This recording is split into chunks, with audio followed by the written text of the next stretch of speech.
Naisip mo na ba kung gaano kabilis magbago ang isip ng mga tao pagdating sa kasikatan? Naku, napakabilis niyan. 'Di ba? Isipin mo, ikaw ang pinaka-viral na tao sa buong mundo ngayon. Lahat gusto kang makasama, sinisigaw ang pangalan mo, trending ka sa bawat kanto. Mhm. Tapos, in just a few days, biglang nag-iba ang timpla ng madla. Yung mga taong pumapalakpak sa'yo kahapon, sila na ngayon ang nangungunang sumisigaw na ibagsak ka. Grabe yung shift na yun. Kaya para sa'yo na nakikinig ngayon, i-welcome ka namin sa isa na namang malalimang pagsusuri ng mga natatanging dokumento at tala.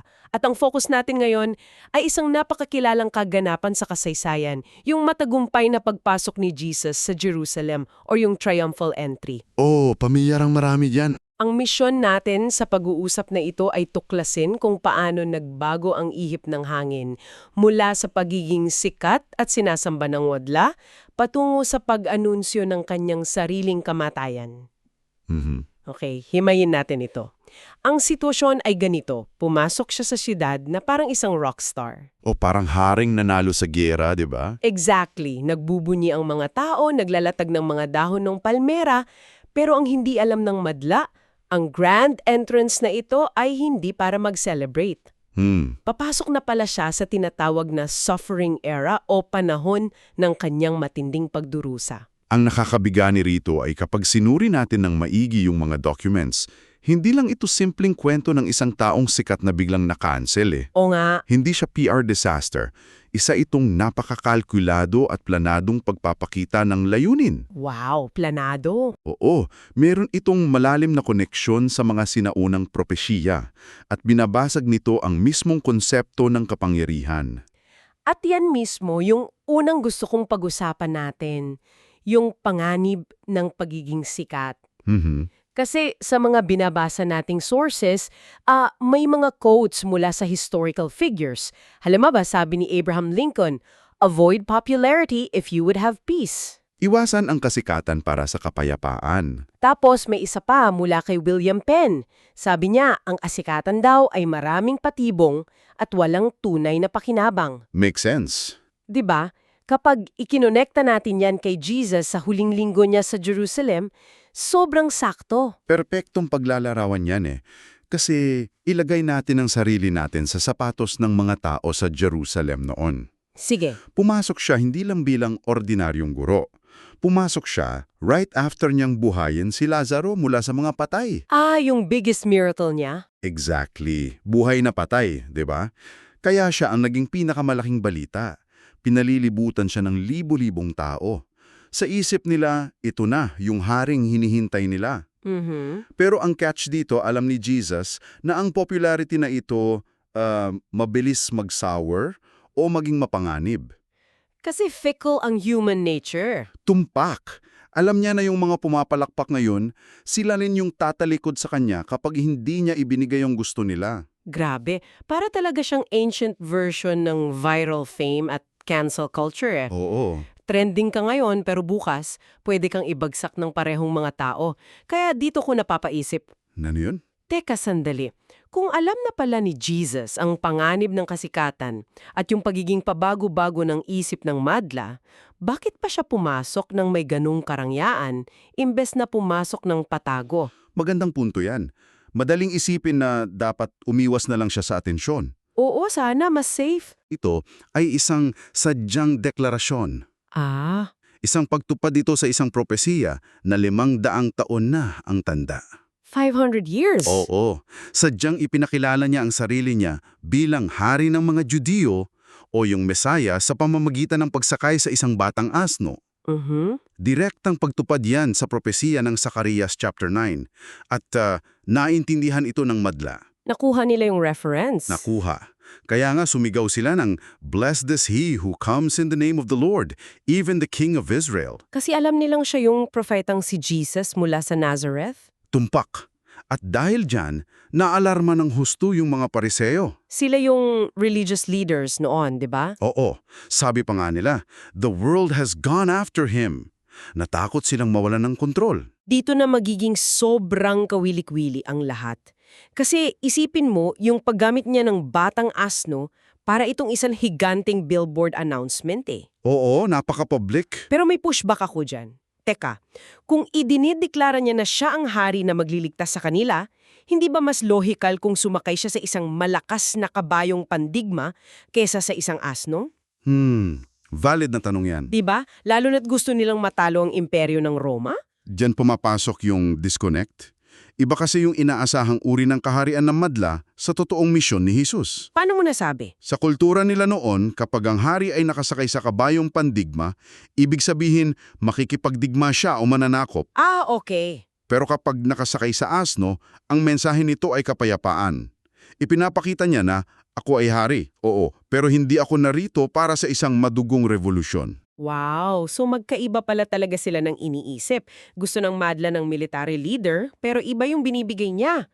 At ito na yung magdadala sa atin sa isa sa mga pinaka-mind-blowing na parte ng source natin. Yung dahilan, bakit sila naguluhan? Oo, kung paano nila binabasa yung mga sinaunang propesiya, yung tinatawag na prophetic parenthesis. Ano ba talaga ito? Okay, para ma-visualize mo to, isipin mo yung analohiya ng mountain peaks o mga tuktok ng bundok. Sige. Kapag tumitingin ka sa dalawang tuktok ng bundok mula sa malayo, anong nakikita mo? Parang magkadikit lang sila? Tumpak. Dahil sa layo, hindi mo makikita yung lambak o valley sa pagitan nila. Hindi mo rin alam kung gaano sila kalayo sa isa't isa sa totoong buhay. Parang kapag nasa Antipolo ka, Paano yon? kunyari nasa Antipolo ka, tapos nakitiking ka sa city skyline ng Metro Manila. Nakikita mo yung mga building sa Ortigas, tapos yung mga building sa BGC. Mula sa malayo, mukha silang magkadikit. Isang grupo lang ng mga building. Oo nga no? Pero kapag nilapitan mo at nagmaneho ka doon, malalaman mong milya-milya pala ang layo nila sa isa't isa.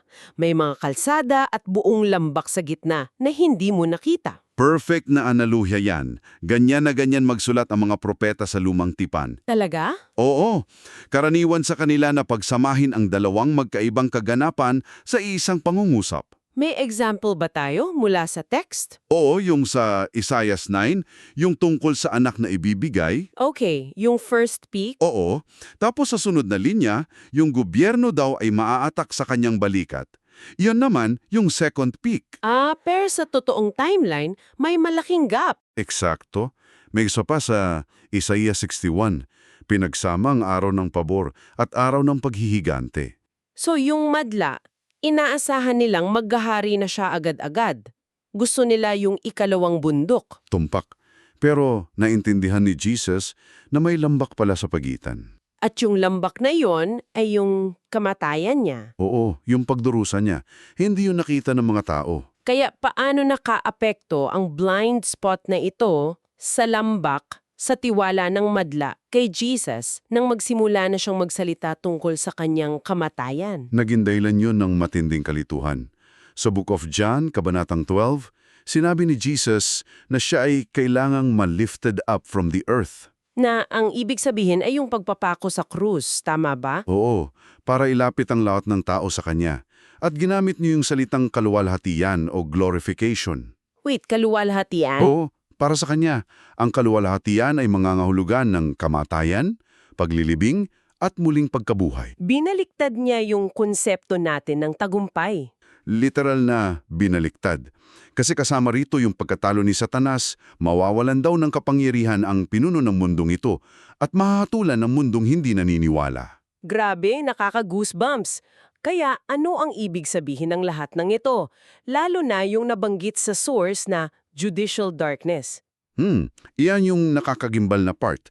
Ang judicial darkness ay isang aksyon ng paghatol. Okay? Kung saan nagpapatawang Diyos ng espiritual na kadiliman sa mga taong sadyang tumatanggi sa kanyang liwanag. Wait, teka lang. Para itong pagsasara ng pinto na ikaw mismo ang naglock mula sa labas. Tama ba? Ngunit, hindi ba nakakatakot isipin na ang Diyos mismo ang nagpapadilim sa kanilang isipan? Ito ba ay parusa? O ibinibigay lang niya sa kanila yung sadyang pinili nila? Kung ikokonekta natin ito sa mas malaking larawan, ito ay balanse ng hustisya at malayang pagpili o free will. Paano yun naging free will? Kasi nakita na nila ang liwanag Nandun na si Jesus sa harapan nila, pero sadyang pinili nilang pumikit. Kaya ibinigay lang ng Diyos kung ano yung pinili nila. ganun pala yun. Like, yung mga pariseyo. Tumpak, mas pinili ng mga Pariseo ang papuri ng tao kesa sa Diyos. Kasi takot silang maitiwalag sa sinagoga, di ba? Oo, kasi ang makick-out sa sinagoga noon ay parang social suicide. Mawawalan ka ng negosyo, pamilya, kaibigan. Grabe yung pressure. Kaya kahit naganap na Diyos si Jesus na nasaan yung tao, mas pinili nilang i-reject siya para lang ma-maintain yung status nila. Ang bigat naman nun. Kaya gusto kong ibalik ito sa iyo na nakikinig sa atin ngayon. Oo, paano ito nag-a-apply sa atin? Kasi paano tayo nagiging katulad ng madla sa Jerusalem na naghahanap lang ng mga instant na tagumpay at kasikatan? Yung puro mountain peaks lang ang gusto. Exactly. Gusto natin yung glory pero hindi tayo handa sa mga lambak ng pagdurusa at sakripisyo na kailangan para sa tunay na kaluwalhati. Totoo yan. Ipapaalala rin sa atin ito na ang totoong pag-unawa ay hindi nagmumula sa pagsunod lamang sa kung ano ang popular o trending. At yan talaga yung core ng pinag-usapan natin. Maraming salamat sa pagsama sa amin sa malalimang pagsusuring ito. Ang dami nating nahimay ngayon. Bago tayo magtapos, gusto ko sana mag-iwan ng isang malalim na katanungan para sa ating listener. Sige, ano iyon? Kung ang mga tao noon ay nagawang ma-misinterpret ang isang napakakilinaw na propesiya na nangyayari mismo sa harapan nila dahil nakatutok lang sila sa tuktok ng bundok na gusto nilang makita, ano kayang malalaking katotohanan o lambak sa sarili nating buhay ang hindi natin napapansin ngayon dahil masyado tayong nakatutok sa paghahanap ng madali at mabilis na tagumpay? Boom! Napakagandang isipin yan. Maraming salamat ulit at hanggang sa susunod nating paghimay.